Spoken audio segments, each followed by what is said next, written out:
تو جب یہ نہیں ہوتا تو پھر عدل اصل میں قائم ہوتا ہے. تو اس سے یہ پتہ چلتا ہے کہ تمام انسانوں کو جب آپ ایک طرح سے ڈیل کرتے ہیں اور ان کو برابر انسانیت کی سطح پہ لا کر کھڑا کرتے ہیں اور ہر ایک کو یہ احساس دلاتے ہیں کہ آپ چاہے جس مرضی عہدے پر بیٹھے ہیں یا آپ چاہے جتنے مرضی دولت کے ساتھ فیضیاب ہیں, لیکن اگر آپ نے کوئی جرم کیا, آپ نے کوئی غلطی کی, تو آپ کو انصاف کے کٹہرے میں کھڑا کیا جائے گا. تو پھر معاشرے کے اندر جو ہے نا وہ عدل قائم ہوتا ہے. اور آپ دیکھیں نا رسول اللہ صلی اللہ علیہ وسلم کی حیات مبارکہ, آپ کے سامنے جب وہ سفارش آئی تھی کہ اس عورت کے ہاتھ نہ کاٹے جائیں, تو اس پر آپ نے کیا فرمایا تھا؟ یہی فرمایا تھا کہ تم سے پہلے قومیں بھی اس لیے برباد ہو گئیں کہ وہاں پر جب کوئی طاقتور جرم کر لیتا تھا اس کو چھوڑ دیا جاتا تھا, اور جب کوئی کمزور جرم کر لیتا تو اس کو پکڑ لیا جاتا تھا.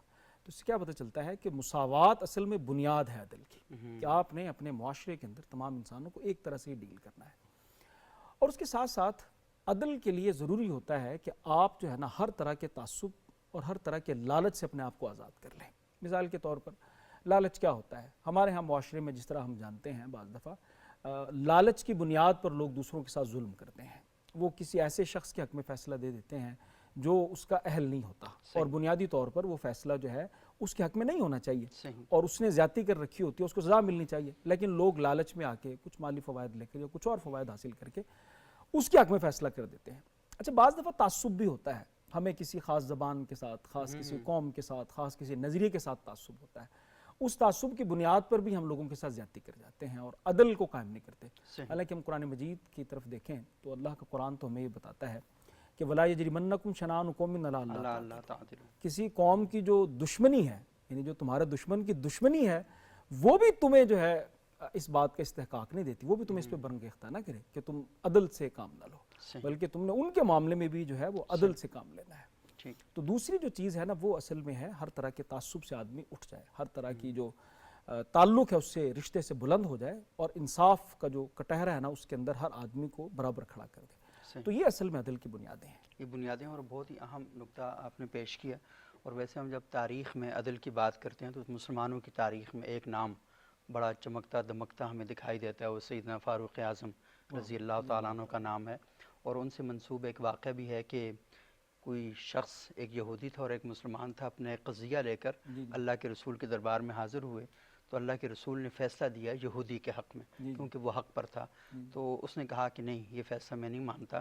وہ سیدنا فاروق اعظم کے دروازے پہ چلا گیا, اور پھر سیدنا فاروق اعظم کی پھر تلوار نہیں فیصلہ کرنا تھا, وہ گئے اندر تلوار لے کر آئے. اس نے کہا کہ جس کو رسول کا فیصلہ قبول نہیں ہو فاروق اعظم کے پاس. تو یہ جو ہم دیکھتے ہیں کہ ہماری تاریخ کے اندر اس طرح کے بے شمار واقعات ملتے ہیں. ابھی جو آپ نے فرمایا جو آیت ہے وَلَا يَجْرِمَنَّكُمْ شَنَآنُ قَوْمٍ عَلَىٰ أَلَّا تَعْدِلُوا اعْدِلُوا هُوَ أَقْرَبُ لِلتَّقْوَىٰ, کہ آپ کا جو زندگی کا مقصد ہے, جو منزل ہے, وہ تقویٰ ہے. تو تقوی کی طرف جو بھی راستہ جاتا ہے وہ اصل میں عدل کا ہی راستہ ہے.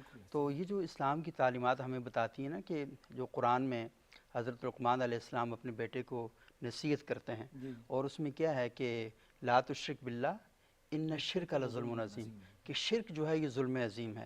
تو عدل کہیں نہ کہیں مطلب کہ میرٹ کی جو خلاف ورزی ہے, تو یہ جو میرٹ کی خلاف ورزی ہے یہ اصل میں ظلم ہے. تو نتیجہ کیا نکلا کہ معاشرے میں ظلم اور عدوان جو ہے وہ بڑھ جائے گا. تو یہ بڑی اہم باتیں ہیں جن کو بہت زیادہ گہرائی کے ساتھ سوچنا ہمیں پڑے گا. اچھا ڈاکٹر حیا حریم صاحبہ, مجھے یہ بتائیے گا کہ جو تاریخ میں ہم عدل کے حوالے سے بات کرتے ہیں, یہ کتنا امپورٹنٹ ہے کہ معاشرہ عدل کے بغیر, وہ کیا نا کہ ظلم پر, کفر کا معاشرہ جو عدل پر مبنی ہے وہ چل سکتا ہے, لیکن مسلمانوں کا معاشرہ جو ظلم پر مبنی ہے وہ نہیں چل سکتا. تو کتنا امپورٹنٹ ہے عدل کا قائم کرنا, اور اس کی جہتیں کیا کیا ہیں؟ بسم اللہ الرحمن الرحیم. اچھا, یہ بہت اہم موضوع آپ نے منتخب کیا ہے, اور میں یہ سمجھتی ہوں کہ اس کے بارے میں بات کرنا تو پھر بھی کچھ نہ کچھ سہل ہوگا, لیکن اس کو ہم جس معاشرتی دور سے گزر رہے ہیں اس کو پریکٹیکل لے کر آنا بہت مشکل ہے. یعنی ہمارا معاشرہ جس سطحوں پہ ابھی گزر رہا ہے نا, اس میں ہم اگر عدل کی ہم مثالیں بھی پیش کر دیں, اور ہم تاریخ کا, ہماری کتابیں بھری پڑی ہیں, تاریخ کا ہم مطالعہ کرتے ہیں, اور اس میں ہمارے پاس عدل کے بے شمار واقعات ملتے ہیں. تو ابھی آپ نے جیسے قرآن کریم کی آیت پڑھی نا, تو اعدلوا هو اقرب للتقویٰ, تو میں یہ سمجھتی ہوں کہ عدل جو ہے نا وہ سراسر تقویٰ ہی ہے. ان اللہ یأمر بالعدل والاحسان. اور اس کے اندر یہ بھی ایک بڑی اہم چیز ہے اس آیت سے جو سمجھ میں آتی ہے مجھے, کہ صرف عدل نہیں بلکہ عدل کے ساتھ ساتھ اللہ تعالیٰ نے احسان کا بھی تذکرہ کیا ہے.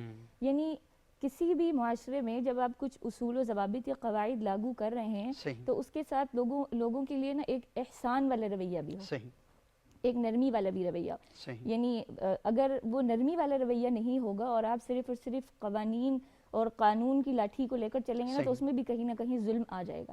تو کسی بھی معاشرے کو قائم کرنے کے لیے یہ بہت زیادہ ضروری ہے کہ عدل بھی ہو اور عدل کے ساتھ احسان بھی ہو, کہ اس میں لوگوں کو, اور احسان کا مطلب یہ ہے کہ لوگوں کے حقوق کی رعایت رکھتے ہوئے ان کو دیا جائے, کہ جس کا جو حق ہے اسے دیا جائے. تو یہ ہمارے کسی بھی معاشرے کے لیے یہ بہت زیادہ ضروری ہے. اور جب قانون بنتے ہیں وہ ایک دم سے ان پر عمل نہیں ہو سکتا, کیونکہ خاص طور پر ہمارے یہاں نہیں ہو سکتا کیونکہ ہم بڑی ایک نا لمبے عرصے سے ایک صحیح بحران سے گزر رہے ہیں. اخلاقی بحران جو ہے ہمارا, اخلاقی پستی ہے, ہم اس کے اندر ہیں.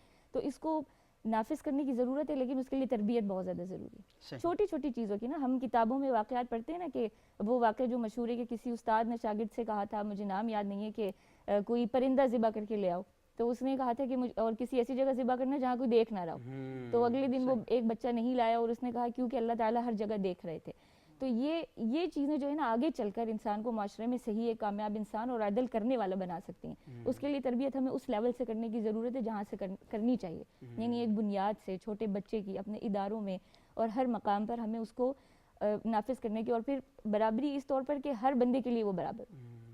اگر کوئی بندہ کسی بڑے عہدے پر ہے یا کوئی کسی ایسے طبقے سے تعلق رکھتا ہے یا کم طبقے والا, تو پھر یہ جو حق ہے وہ دونوں کے لیے برابر ہونا چاہیے. اور اسلام کے اگر ہم دیکھتے ہیں نا, سب سے بڑی خوبصورتی یہ ہے کہ تمام احکامات میں برابری ہے. ابھی ریسنٹلی حج گزرا ہے, اس کے اندر سب برابر ہیں, امیر غریب سب برابر ہیں. نماز کے لیے ہم دیکھتے ہیں اس میں سب برابر ہیں.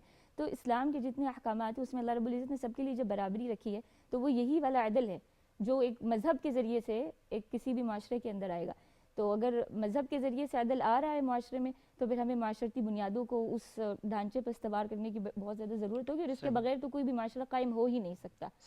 کہ جب تک عدل نہ ہو, ہمارے پاس ابھی کتنے ایسے واقعات ہیں, ظلم و ستم انتہا درجے کا جو ہے نا وہ ہمارے معاشرے میں ہو رہا ہے. تو اس کو بات کرنا بہت زیادہ آسان ہے, لیکن اس کو عملی طور پر لے کر آنا یہ ایک بڑا مشکل ترین کام ہے, خاص طور پر ہمارے معاشرے کے لیے. صحیح. اچھا, یہ بھی بڑے اہم نکات ہیں.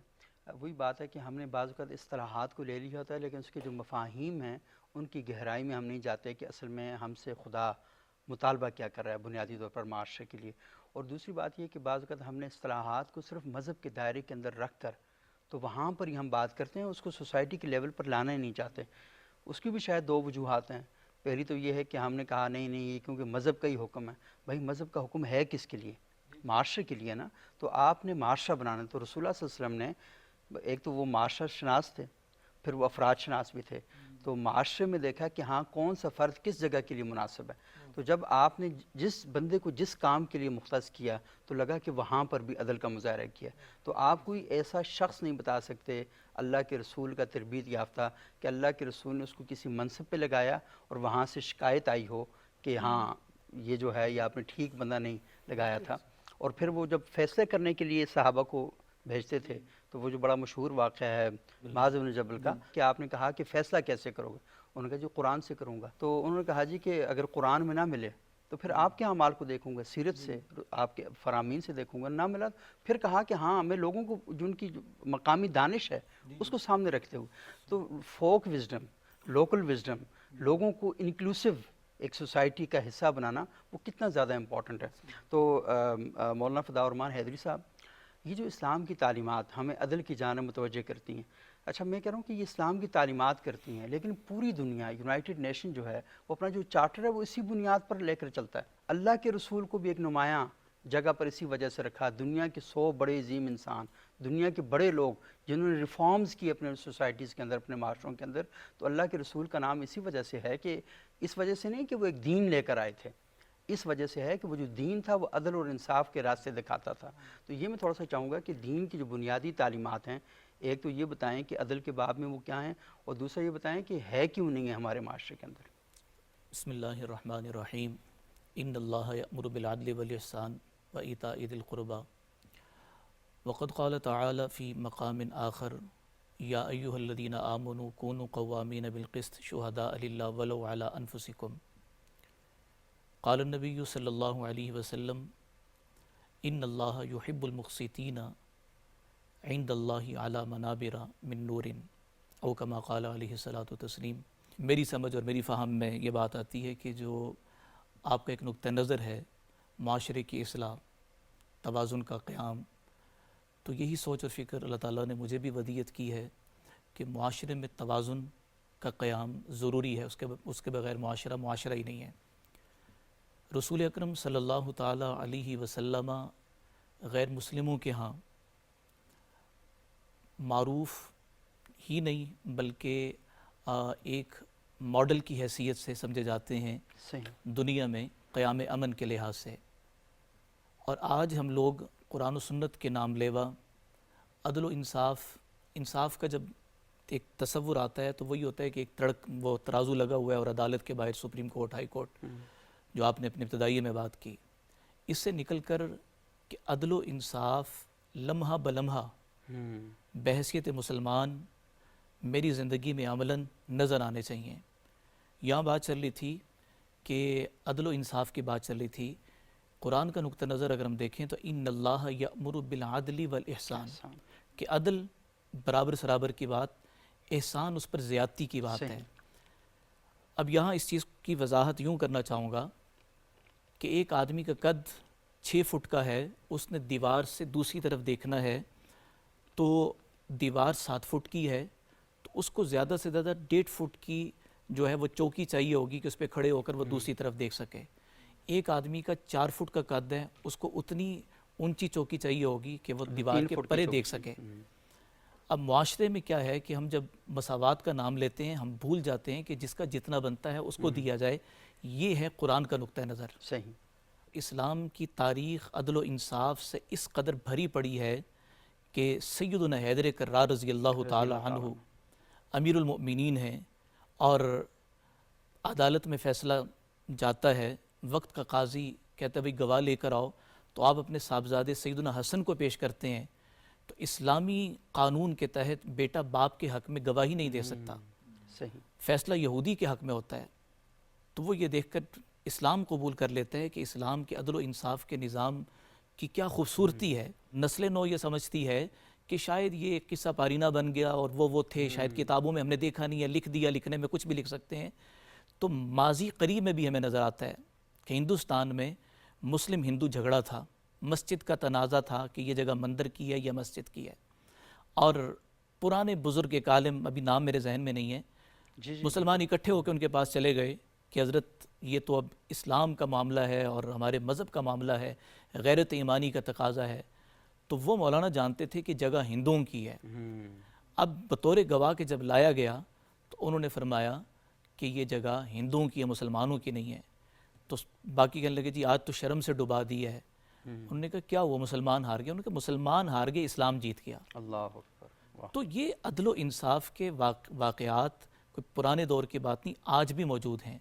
آج بھی معاشرے میں انفرادی طور پر لوگ اس چیز کا خیال رکھتے ہیں۔ اور اس واقعے کے بعد میرا خیال اس کا ایک حصہ یہ بھی تھا، کیونکہ میں نے پڑھا، نام مجھے بھولتا ہے اب، تو اس میں یہ تھا کہ وہ جب فیصلہ ہوا تو وہاں سب پوری بستی گئی، تو پوری بستی مسلمان ہوگی اور ان کے ہاتھ میں اسلام قبول جی بالکل، مطلب وقتی طور پر یہ لگا تھا کہ ہم ہار گئے ہیں اور اسلام بدنام ہو گیا ہے۔ تو یہ جذباتی چیزیں نہیں چلتی۔ میں نے جو آیت طیبہ پیش کی، قوموا علی انفسکم، کہ انصاف قائم کرو، اپنے خلاف گواہی دینی پڑے تو اس سے بھی گریز نہ کرو۔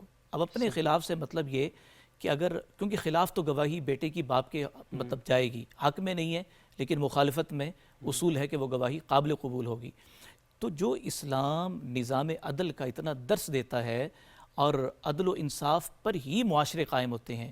آپ دیکھیں کہ قرآن کریم سورہ نساء کے اندر عاشروہن بالمعروف، کہ بیویوں سے اچھے سلوک سے رہو، کہ معاشرے کی بنیادی اکائی ہی جو وہاں سے شروع ہوتی ہے۔ تو ہم یہ سمجھتے ہیں کہ جی وہاں سے میں نے انصاف لینا ہے۔ آج انصاف کے حوالے سے ہی کہ نظام ظلم بڑھتا چلا جا رہا ہے۔ اور آپ بات کر رہے تھے تو میرے ایک حدیث میرے ذہن میں آئی، اذا وسد الامر الى غیر اہلہ فانتظر الساعہ، کہ جب نہ اہل کو اہل کی جگہ پہ بٹھایا جائے تو قیامت کے منتظر رہو۔ صحیح۔ اور یہاں ہمارے ہاں ایک سوچ اور فکر یہ چڑھ رہی ہے کہ بس اتنے دے دیں گے اور پھر تو کر لیں گے، بھلے اہلیت ہے یا نہیں ہے، قابلیت ہے یا نہیں ہے، صلاحیت ہے یا نہیں ہے۔ اور جھوٹی القابات، جھوٹی شہرت، جھوٹی چیزیں، بنیادی طور پر آدمی اس کا اہل ہی نہیں ہے، لیکن جھوٹی شہرت کے لیے وہ یہ کہہ رہے ہیں کہ بھی میرے ساتھ القابات لگے ہوں، میرا تو یہ بھی ہے، میرا تو یہ بھی ہے، حقیقت میں وہ کچھ بھی نہیں ہے۔ اور مولانا اشرف علی تھانوی رحمۃ اللہ علیہ نے بڑی خوبصورت بات کہی کہ اس حدیث کے تحت اذا وسد الامر الی غیر اہلی فانتظر الساعہ، کہ جب غیر عالم واعظ بن جائے، یہ بھی تو ایک فتنہ ہے نا. ہم عدل و انصاف کو صرف عدالت سے نہ جوڑیں، عدل و انصاف محراب و منبر پر بھی ہے، ہر جگہ پہ، کہ ہر ایک جگہ پر اگر وہ ٹیچر ہے تو اس کی قابلیت دیکھی جائے، اگر وہ خطیب ہے تو اس کی صلاحیت دیکھی جائے کہ اس کی علم کی پختگی کتنی ہے اور اس کی تحقیق کتنی ہے، تب بھی معاشرے میں امن قائم ہوگا. اور بدقسمتی سے صبوح بھائی، میں نے پچھلے پروگرام میں بھی یہ بات کی تھی کہ ہم جب اسلام کو ڈسکس کرتے ہیں، یہ شخصیات کو ڈسکس کرتے ہیں، ان کے فضائل تک بات رہتی ہے. یہ چیزیں اب نہیں ہیں کہ میں جذباتی انداز میں جو ہے نا وہ ایک تسلسل سے بولوں اور لوگ کہیں جی واہ واہ خطابت کے جوہر دکھا دیے. اصل تو یہ ہے کہ میں بطور خطیب اپنے سامعین میں اپنی ذات کو شامل کر کے یہ سوال کروں کہ پچھلے ہفتے سے اس ہفتے تک جو کہا تھا عمل میں کتنا آیا ہے. کہ عدل و انصاف کی جو بات ہے کہ قدم با قدم ساتھ بیٹھے ہوئے لوگوں کا حق ہے، وہ حق تلفی تو میں نہیں کر رہا کہیں، اٹھتے بیٹھتے تو حق تلفی تو نہیں ہو رہی. گفتگو کے انداز میں، میل ملاقات کے انداز میں، رویوں کے انداز میں یہاں سے جو ہے وہ ہمیں آغاز کرنا ہوگا. پھر ہم وہ جو عدالت کا تصور ہے نا جو ہمارے ہاں ایک بنا دیا گیا ہے کہ انصاف عدالت کا ہوتا ہے، عدالت سے جو ہے نا وہ چیزیں ملیں گی، تو وہ تو بہت بعد کی چیزیں ہیں. جب گھریلو زندگی میں، روزمرہ کے معاملات میں، رویوں میں انصاف قائم ہو جائے گا تو پھر عدالتوں تک جانے کی نوبت ہی نہیں آئے گی، ضرورت نہیں پڑے گی. اور یہ بہت ہی عام ہے. اور ابھی آپ جو ذکر کر رہے تھے کہ ہمارے ہاں آج کل جو خطابت ہے، بھلے وہ سیاست کے میدان میں ہو یا مذہب کے میدان میں ہو، تو وہ تو بس اتنی ہی رہ گئی ہے کہ 2-4 کی آنکھ پھوٹی، 2-4 کا سر کھلا، تب خطیب شہر کی تقریر کا جوہر کھلا. تو اب تو معاملہ اصل میں یہ آ گیا کہ جب تک اشتعال نہ دلوایا جائے اس کو خطیب نہیں سمجھا جاتا. بڑے بڑے علماء میں دیکھتا ہوں کہ وہ پیچھے بیٹھے ہوتے ہیں اور ایک ننا منا سا مقرر جو آگ لگانے میں ماہر ہے، وہ بالکل درمیان میں اس کا نام لکھا جاتا ہے اور وہ آ کے فتنہ اور فساد کی باتیں کرتا ہے. اور وہ جو بڑے بڑے علماء ہیں وہ بیچارے ایسے بیٹھ کے دیکھ رہے ہوتے ہیں یہ کہاں سے پڑھ رہا ہے، کہاں سے بول رہا ہے، کیونکہ اس نے رٹی رٹائی تقریریں ہیں. اور اتنا چھوٹا سا بچہ بھی ہے نا، وہ کہتے ہیں ماشاءاللہ کیا باتیں کر رہا ہے یہاں سے. تو سمجھ نہیں آ رہی کہ آپ نے کس جگہ کو کس کے حوالے کر دیا. مطلب اگر ہاں صلاحیت ہے تو کوئی بات نہیں ہے، لیکن صلاحیت ہی نہیں ہے. اور وہ کیا کر رہا ہے کہ سوسائٹی کو فائدہ بھی کچھ فراہم نہیں کر رہا، لیکن آپ نے کیا کیا کہ اس کو وہ منصب عطا کر دیا. اب اصل میں آپ نے اس بچے کے ساتھ نہیں، اس منصب کی توہین کر دی. اور آج آپ کو دیکھ لیں کہ بڑے بڑے مناصب جو ہیں نا وہ بالکل بے آبرو ہو چکے ہیں، بے وقت ہو چکے ہیں. وجہ اصل میں کیا ہے کہ آپ نے ان کی عزت اور توقیر کو اس طریقے سے خاک میں ملا دی ہے. تو یہ بہت ہی اہم ہے.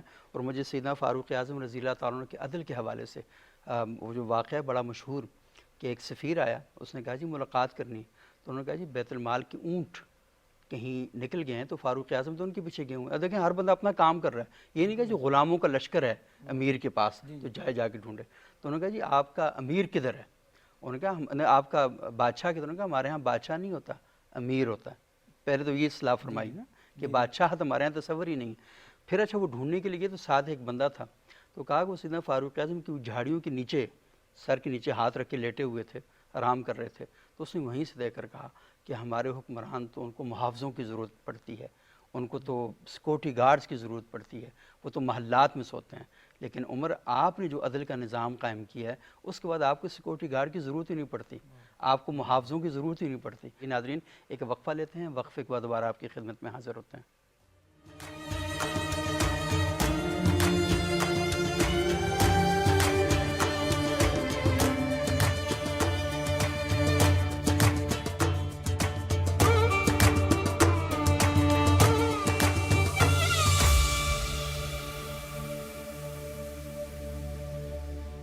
ناظرین وقفے کے بعد ایک بار پھر پروگرام ابتدا میں خوش آمدید. آج ہم گفتگو کر رہے ہیں کہ عدل پر مبنی معاشرہ، اس کا قیام کتنا ضروری ہے اور کتنی اہمیت کا یہ حامل ہے. اور وقفے سے پہلے ہمارے جو اسکالرز ہیں انہوں نے بہت ہی خوبصورت گفتگو کی اور ہمیں بتایا کہ اسلام کی تعلیمات کیا کہتی ہیں، قرآن کی تعلیمات ہمیں عدل کے بارے میں کیا ہدایت فراہم کرتی ہیں. اور اس کے ساتھ ساتھ ہم نے یہ باتیں بھی کہیں کہ ہمارا جو معاشرہ ہے اس کو عدل پر لانے کے لیے ہمیں کن خطوط پر کام کرنا پڑے گا. اچھا وقفے سے پہلے فدا الرحمان حیدری صاحب نے ایک بڑی اہم بات کہی، وہ یہ ہے کہ ہم مساوات کی بات کرتے ہیں اور جدید دنیا بھی ہمیں کہتی ہے کہ مساوات ہونی چاہیے، لیکن مساوات کو سمجھنا بھی بڑا اہم ہے کہ عدل کیا ہے اور مساوات کیا ہے. اور جو بڑی اچھی اگزامپل بھی دی انہوں نے کہ آپ اگر دیوار سے دوسری طرف دیکھنا چاہ رہے ہو، دیوار 6 فٹ کی ہے اور آپ کا قد 5 فٹ 8 انچ ہے، تو آپ کو کتنی چوکی کی ضرورت پڑے گی، کتنی سیڑھی کی ضرورت پڑے گی. اور ایک بندے کا قد 4 فٹ کا ہے تو اسے تو یہاں پر آپ مساوات نہیں کریں گے، یعنی مساوات ان معنوں میں جو ہم سمجھتے ہیں، یعنی بالکل دونوں کو برابر چیز دے دی، نہیں، وہاں پر مساوات اور عدل یہ ہوگا کہ آپ کم قد والے بندے کو زیادہ اونچی سیڑھی فراہم کریں گے. تو سوسائٹی یہ، اس کا مطلب یہ ہے کہ پراپر اور برابر اپرچونٹیز فراہم کرنا سوسائٹی میں تمام طبقات کے لیے بہت زیادہ ضروری ہے. اچھا، میں ڈاکٹر عثمان حیدر صاحب آپ سے جاننا چاہوں گا کہ جس طرح یہاں پر ہماری تھوڑی بہت کنفیوژن ہے جی جی کہ مساوات اور عدل کو ہم ٹھیک طریقے سے سمجھ نہیں پائے، جی تو جی ایک اور بھی ہے کہ عدل اور احتساب کو بھی ہم جی جی ٹھیک طریقے سے نہیں سمجھ پائے. تو وہاں پر بھی ایک سوال پیدا ہوتا ہے کہ عدل کیا ہے اور احتساب کیا ہے، اور دوسری بات یہ کہ کیا احتساب کے بغیر عدل قائم کیا جا سکتا ہے؟ دیکھیں، احتساب کے بغیر تو فرد بھی عدل قائم نہیں کر سکتا اور کوئی معاشرہ بھی عدل قائم نہیں کر سکتا. اس کو آپ قرآن مجید کی تصویر کے ساتھ دیکھیں نا ذرا، کہ قرآن مجید کس طرح دیکھتا ہے معاملات کو. یہ جو عقیدہ آخرت ہے، بنیادی طور پر یہ احتساب ہے، صحیح. اور یہ ہر گھڑی ہر لمحے انسان کو اصل میں شعوری طور پر یہ تیار کیا جاتا ہے کہ آپ جو بھی کر رہے ہیں اور جو آپ دیکھ رہے ہیں، جو آپ بول رہے ہیں، جو بھی آپ رویہ رکھ رہے ہیں، اس کا آپ نے جواب دینا ہے. صحیح. تو یہ کیا ہے؟ یہ احتساب ہے. اصل میں آدمی کو یہ مسلسل احساس دلایا جاتا ہے کہ آپ نے اپنے ہر عمل کے اوپر جو ہے نا نظر رکھنی ہے. یہی تو وہ احسان کی تعریف میں بتایا گیا تھا کہ احسان کسے کہا جاتا ہے. فرمایا کہ احسان یہی ہے کہ آدمی کو یہ لگے کہ میں اللہ کو دیکھ رہا ہوں، اللہ تعالیٰ جو ہے نا مجھے دیکھ رہے ہیں. اور مطلب یہی ہے کہ جو میرا عمل ہے، ایون جو میرے دل میں ارادے چل رہے ہیں یا جو میری نیت ہے، اس سے بھی اللہ تعالیٰ کی ذات مبارکہ جو ہے نا وہ آگاہ ہے. تو میں عرض یہ کروں گا کہ جو احتساب ہے اس کے بغیر تو عدل قائم ہی نہیں ہو سکتا. اصل میں احتساب ہی تو وہ سیڑھی ہے جس پر عدل کی عمارت قائم ہوتی ہے. اب کوئی شخص جب اپنے اعمال پر مسلسل نظر رکھے تو وہ اپنی زندگی کے ہر پہلو سے اصل میں عدل پر کھڑا ہو جاتا ہے. مثال کے طور پر اگر اس کو یہ ڈر رہے کہ میں جو کر رہا ہوں اس کا میں نے اللہ کی عدالت میں بھی جواب دینا ہے، اور اگر میں نے کوئی جرم کیا تو میں نے انسانی معاشروں میں بھی اس کا جواب دینا ہے، تو ڈیفینیٹلی پھر وہ عدل پر قائم ہو جائے گا. اب آپ دیکھیں اس کی بنیاد اصل میں احتساب ہے. اسی طرح معاشرے ہوتے ہیں. آپ نے معاشرے کے اندر ایک تو اخلاقی تربیت یہ کرنی ہوتی ہے کہ لوگ خود اس بات کا ہمیشہ احساس رکھیں کہ ہم نے جو ہے ظلم نہیں کرنا اور ہم نے انصاف کا جو رویہ ہے اس پر قائم رہنا ہے. اور اس کے ساتھ ساتھ ریاست کے اوپر بھی لوگوں کو ٹرسٹ ہونا چاہیے، یعنی لوگوں کو اس بات کی امید ہو، لوگوں کو اس بات کا یقین ہو کہ ہم میں سے اگر کسی شخص نے بھی کوئی غلطی کی تو ریاست پوری طاقت کے ساتھ جو ہے نا اس کا احتساب کرے گی. تو اس سے پتہ چلتا ہے کہ احتساب ہی اصل میں وہ بنیاد ہے جو اصل میں عدل کو قائم کرتی ہے. تو احتساب نام ہے اپنے آپ پر نظر رکھنے کا، اور معاشرے کا اپنے لوگوں پر نظر رکھنے کا، اور فیصلہ کن جو اتھارٹیز ہیں ان کا اپنے اوپر نظر رکھنے کا. اور عدل جو ہے وہ اصل میں نتیجہ ہے احتساب کا. اصل میں تو ان دونوں کے درمیان جو تعلق ہے وہ بہت گہرا ہے. اصل صحیح. یہ بہت زیادہ ضروری ہے کہ احتساب اسی وقت قائم ہو سکتا ہے کہ جب آپ اپنے حقوق اور فرائض پورے کر رہے ہوں، اور اس بات کا تقاضا لوگوں سے تب کریں کہ آپ نے اپنے حقوق اور فرائض پورے کر لیے، کیونکہ اس کے بغیر نہیں ہو سکتا. علامہ ابن جوزی رحمۃ اللہ علیہ کی کتاب ہے نا، اس میں آپ دیکھیں نا ذرا، یہ جو حضرت عمر رضی اللہ تعالیٰ عنہ کا واقعہ ہے وہ نقل کرتے ہیں بڑی تفصیل کے ساتھ. وہ کہتے ہیں کہ حضرت عمر رضی اللہ تعالیٰ عنہ جو ہے وہ جمعہ کا خطبہ دے رہے تھے. جی ہاں. اور وہ جو انہوں نے قمیض پہنی ہوئی تھی وہ جن چادروں کے ساتھ بنی تھی، تو اس چادر سے تو ایک چادر سے تو ان کا لباس مکمل نہیں ہوتا تھا. تو سلمان فارسی رضی اللہ عنہ سے یہی سوال کیا کہ جناب یہ تو ایک ایک چادر سب کے حصے میں آئی تھی، تو آپ کی قمیض تو ایک چادر سے بنی نہیں سکتی تھی، تو آپ نے قمیض کیسے پہن لی ہے؟ تو اس پر جو ہے انہوں نے اپنے بیٹے کو بلایا اور کہا کہ آپ بتاؤ کہ کیا معاملہ ہے. تو ان کے بیٹے نے بتایا کہ جو میرے حصے کی چادر ہے وہ میں اپنے والد کو گفٹ کر چکا ہوں، تو اس سے جو ہے یہ چادر بنی ہے. اب وہ اس وقت ارشاد کیا چل رہا تھا؟ علامہ ابن جوزی رحمۃ اللہ علیہ فرماتے ہیں کہ حضرت عمر اصل اس وقت یہ فرما رہے تھے کہ لوگوں اپنے حکمرانوں کی اطاعت کرو اور جو سیدھا راستہ ہے اس پر قائم رہو. تو اس پر حضرت سلمان فارسی رضی اللہ عنہ نے فرمایا کہ نہیں، ہم نہیں مانیں گے، نہ سنیں گے نہ اطاعت کریں گے. ہاں، نہ سنیں گے نہ اطاعت پہلے اپنا کریں گے. احتساب دیں. کیونکہ اس کی وجہ یہ ہے کہ آپ خود تو انصاف پہ قائم نہیں، اور آپ اپنا دیکھیں نا، آپ پہلے خود ہمیں جو ہے نا حساب دیں. تو جب حضرت عمر نے یہ معاملہ واضح کر دیا تو پھر انہوں نے فرمایا کہ ٹھیک ہے، اب ہم سنیں گے بھی، ہم اطاعت بھی کریں گے. ڈاکٹر حیا حریم صاحبہ، یہ جو رمضان کے مہینے میں ہم بات کرتے ہیں نا کہ من قام رمضان ایمانا و احتسابا غفر له ما تقدم، یعنی سیلف جو احتساب ہے نا اپنا، وہ بھی کتنا زیادہ امپورٹنٹ ہے کہ آپ کو اپنا احتساب ہر دم کرتے رہنا چاہیے. مطلب بندہ مومن کو تو کسی دوسرے کو احتساب کے لیے تو دعوت ہی نہیں ملنی چاہیے. وہ تو خود ہر وقت حالت احتساب میں ہو کہ بھائی میں نے یہ جو چیزیں ہیں یہ نہیں کرنی. تو یہ بہت زیادہ اہم ہے. تو یہ جو اپنا احتساب ہے، اپنے ساتھ جو عدل ہے، وہ حیا حریم صاحب ہم کیسے کر سکتے ہیں؟ اچھا، یہ بڑی اہم بات ہے جو آپ نے کی. اس میں نا میں جو سمجھ رہی ہوں کہ اسلام نے یہ جو چیز ہے نا بڑی خوبصورت ہے. ایک تو آپ نے یہ بات کہی نا کہ بندہ مومن کو یہ موقع ہی نہیں ملنا چاہیے کہ کسی کو موقع ہی نہیں دینا چاہیے کہ کوئی احتساب کرے. اس کے ساتھ ہی نا اسلام نے یہ جو ہمیں دینی احکامات ملتے ہیں اس میں یہ بات بھی بتائی گئی کہ آپ کسی کے عیبوں پہ نظر بھی نہ رکھیں. یعنی ہر فرد، اب یہ نہیں ہے کہ ایک بندہ اپنے آپ کو احتساب سے بچانے کی کوشش کر رہا ہے لیکن دوسرے بندے کی ہمیشہ اس پہ کڑی نظر ہے کہ میں دیکھوں کہ وہ کہاں غلطی کر رہا ہے. دوسرے بندے کو بھی اس کی اجازت نہیں ہے کہ وہ اس کے عیب ٹٹولتا رہے یا یہ دیکھتے رہے کہ وہ بندہ کیا کر رہا ہے. اچھا، یہ صورتحال اس وقت ہوتی ہے جب لوگوں کو ان کے حقوق نہیں مل رہے ہوتے، جب کسی ایک بندے کو نہیں کوئی حق مل رہا اور وہ دیکھتا ہے کہ جو میرا سامنے والا بندہ ہے وہ بھی میرے برابر کا ہی ہے یا وہ کسی طاقت یا کسی منصب پر فائز ہے اور اس کے پاس مجھ سے زیادہ ہے. تب یہ احتساب والی صورتحال کریٹ ہوتی ہے کہ جب ایک شخص دیکھتا ہے کہ اس کے حقوق کم ہیں یا اس کو کم مل رہا ہے اور اس کے سامنے والے فرد کو زیادہ مل رہا ہے، وہ اس سے زیادہ اچھی زندگی گزار رہا ہے، تو پھر یہ سوال اٹھتا ہے کہ میں بھی کام کر رہا ہوں، میں بھی محنت کر رہا ہوں اور میرے پاس بھی جینے کا رہنے کا سب حق ہے، تو پھر مجھے یہ سب چیزیں کیوں نہیں مل رہی. تو جو احتساب کی صورتحال یا جو سچویشن کریٹ ہوتی ہے نا ہمارے یہاں، اس کی بنیاد بھی مجھے لگتا ہے ظلم کی ہی ہے کہ جب ظلم ہوتا ہے تب لوگ کسی دوسرے کا احتساب کرنے کے لیے کھڑے ہوتے ہیں، ورنہ اس کی تو اجازت ہی نہیں کہ کوئی کسی کے اعمال کو ٹٹولے یا اس کا احتساب کرے. ہر شخص کو یہ ہے کہ وہ اپنے اعمال کا موازنہ کرے، اپنے آپ کو دیکھتا رہے، اپنی اصلاح کی کوشش کرتا رہے. تو اگر ظلم ہوگا، عدل نہیں ہوگا، تو یہی صورتحال ہوگی کہ ہر بندہ دوسرے کا احتساب کرے گا اور جب احتساب ہوگا پھر اس کے نتیجے میں نہیں اس کو نتیجہ ملے گا، پھر مزید ظلم بڑھے گا. اور آپ نے جس طریقے سے طاقت کی بات کی نا کہ طاقت کی بنیاد پر لوگ عدل کو قائم نہیں کرتے، تو میں یہ سمجھتی ہوں کہ آج کے دور میں نا سوشل میڈیا ایک بہت بڑی طاقت ہے. اور ہم اب یہ دیکھیں کہ جس طریقے سے ہم نے اپنا احتساب کرنا ہے تو ہم سوشل میڈیا کا استعمال کیسے کریں، ہم صحافت کا استعمال کیسے کریں.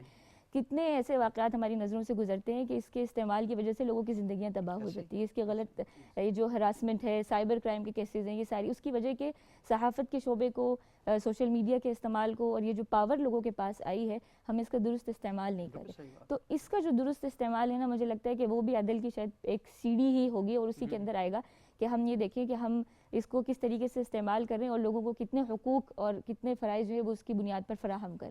تو اپنے احتساب میں جہاں ہم دیگر سارے اعمال میں کریں گے تو اس میں یہ سمجھتی ہوں کہ سوشل میڈیا کے استعمال میں، صحافت کی خود مختاری ہے اس کے استعمال میں اور ان ساری چیزوں میں بھی دیکھا جائے کہ ہم کتنا اس کو عادلانہ طریقے پر استعمال کریں. اچھا مولانا فدا الرحمان حیدری صاحب، تھوڑا سا یہ بتائیے گا کہ ایک عام زندگی کے اندر ایک عام شہری ہے تو اللہ کے رسول صلی اللہ علیہ وسلم کی جو تربیت ہے وہ تو لازمی ایک عام فرد کو ایک بڑا انسان بنانے کے لیے تھی نا. اور ہم یہ دیکھتے ہیں کہ دین کی تعلیمات، قانون کی تعلیمات دنیا میں جہاں کہیں بھی ہوں ایک ہی مقصد ہوتا ہے کہ ایک جو فرد ہے وہ کیسے ایک اچھا انسان بنے. دین یہ بتاتا ہے کہ وہ اس دنیا کے اندر بھی اچھا انسان بن کے رہے اور اس کے نتیجے میں اس کی آخرت بھی اچھی ہو. دنیا کا جو قانون ہے وہ ہمیں بتاتا ہے کہ آپ اس زندگی کے اندر کیسے قانون کے مطابق اپنی زندگی گزاریں اور آپ ایک اچھے انسان بنیں. تو بنیادی طور پر چیز وہ یہی ہے اور ان دونوں چیزوں کو اکٹھا کیا جائے تو دنیا کا نظام عدل بھی اور جو دین کا تصور عدل ہے وہ دونوں ایک ایسا انسان بنانا چاہتے ہیں کہ جو عدل و انصاف پر، استحکام پر اور مساوات پر اور اس کے ساتھ ساتھ احتساب پہ کھڑا ہو. تو میں تھوڑا سا چاہوں گا کہ آپ ہمارے ناظرین تک یہ بات ضرور پہنچائیں کہ اسلام کی تعلیمات یہاں پر وہ کیا ایک شہری کو، ایک فرد کو کیا بتاتی ہیں. بنیادی طور پر ایک فرد کی حیثیت سے یہ دیکھنا ہوگا وضع کل شیء فی غیر محلہ. ظلم کہتے ہیں کسی چیز کو اس کے مقام سے ہٹا کر جب رکھ دیا جائے وہ ظلم ہے. میرے سر پر امامہ ہے، یہ امامہ اگر خدا نخواستہ پاؤں میں رکھ دوں، جرابیں سر پہ رکھ دوں تو یہ ظلم ہے. یہاں سے ایک فرد کی تربیت کا پتہ چلتا ہے. دونوں کپڑے ہیں لیکن رکھنے کا محل جو ہے نا جدا ہوا تو ظلم ہو گیا، اور محل صحیح ہے تو وہ عدل بن جائے گا، حکمت بن جائے گا. تو اس لیے دیکھنا یہ ہوگا سوسائٹی کے اندر رہتے ہوئے کہ رسول اکرم صلی اللہ تعالیٰ علیہ وسلم نے خاندانی زندگی میں جو فرمایا کہ تم میں سے بہترین وہ ہے جو اپنے گھر والوں کے لیے بہترین ہو. یہاں گھر سے بنیاد ہے. ہمیں اس طرف آنا ہوگا کہ بنیادی طور پر جو میرا بنتا ہے میں اس کو ادا کرنے والا بن جاؤں، جو دوسرے کا بنتا ہے دوسرے کو یہ ترغیب جب ملے گی تو خود بخود سوسائٹی کے اندر فرد سے افراد سے معاشرہ تیار ہوتا چلا جائے گا. رسول اکرم صلی اللہ تعالیٰ علیہ وسلم نے صحابہ کی تربیت کس خوبصورت انداز میں کی. لا یستوی منکم من انفق من قبل الفتح وقاتل. اب یہاں برابری کی بات بھی آ گئی لیکن ساتھ ہی فرمایا کل وعد اللہ الحسنہ، سب کے ساتھ نیکی کا وعدہ ہے. اور سیدہ اما عائشہ صدیقہ رضی اللہ تعالی عنہ سے مروی روایت ہے، اگرچہ بعض محدثین نے ضعیف کہا، لیکن میں یہ سمجھتا ہوں اس دور پرفتن میں اس روایت کو عام کیا جائے، انزل الناس علی منازلہم، لوگوں کے ساتھ سلوک ان کے مراتب کا لحاظ رکھ کے کرو۔ اب یہاں لوگ کہتے ہیں کہ یہ کیسی روایت ہے؟ سیدہ اما عائشہ صدیقہ رضی اللہ تعالی عنہ کے پاس ایک وفد آیا، ان کو دسترخوان پر کھانا لگا کے دیا، ایک مانگنے والے نے صدا لگائی، اس کو کھانا باہر بھجوا دیا، فرمایا وہ اسی میں خوش ہے، ان کی تکریم یہ ہے کہ ان کو بٹھا کے دیا جائے۔ تو اس لیے سوسائٹی میں جو جس منصب کا اہل ہے اس کے ساتھ سلوک اور مرتبے کا اس کا لحاظ رکھ کے جب ہم کریں گے تو انشاءاللہ العزیز یہ زندگی سنورنے لگے گی۔